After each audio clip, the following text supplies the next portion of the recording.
સુરતના પીપલોદ વિસ્તારમાં આવેલી પ્રાદેશિક પાસપોર્ટ ઓફિસને બોમ્બથી ઉડાવી દેવાની ગંભીર ધમકી મળતા વહીવટીતંત્ર અને સુરક્ષા એજન્સીઓમાં ખળભળાટ મચી ગયો છે।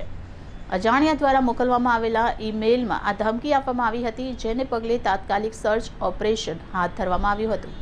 પોલીસ સૂત્રો પાસેથી મળતી માહિતી અનુસાર આજે સવારના સમયગાળામાં પાસપોર્ટ ઓફિસના અધિકારીઓને એક ધમકીભર્યો ઈમેલ પ્રાપ્ત થયો છે, જેમાં સ્પષ્ટ શબ્દોમાં ઓફિસને બોમ્બથી ઉડાવી દેવાની વાત કરવામાં આવી હતી।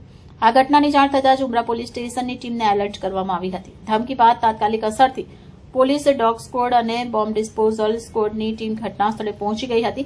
સમગ્ર પાસપોર્ટ ઓફિસ વિસ્તારને ઘેરી લઈ અંદર બહાર નીકળતા માર્ગોને સીલ કરી દેવામાં આવ્યા હતા। અધિકારીઓ અને કર્મચારીઓને સુરક્ષિત બહાર કાઢ્યા બાદ ડોગ સ્ક્વોડ અને વિશેષ ટીમ દ્વારા દરેક રૂમ, ફર્નિચર અને શંકાસ્પદ વસ્તુઓની બારીકાઈથી તપાસ કરવામાં આવી।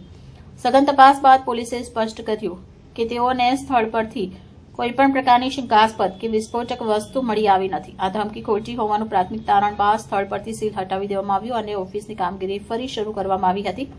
પોલીસે આ મામલે ગુનો નોંધી તપાસ શરૂ કરી છે। ધમકીભર્યો ઈમેલ ક્યાંથી અને કોણે મોકલ્યો તે શોધવા સાયબર સેલની મદદ લેવામાં આવી રહી છે। અધિકારીઓના જણાવ્યા અનુસાર ધાક ફેલાવવા અથવા સરકારી કામકાજમાં વિક્ષેપ પાડવા પાછળ આ પ્રકારની ખોટી ધમકી આપવામાં આવી હોવાની શક્યતાના સંદર્ભમાં પણ તપાસ ચાલી રહી છે।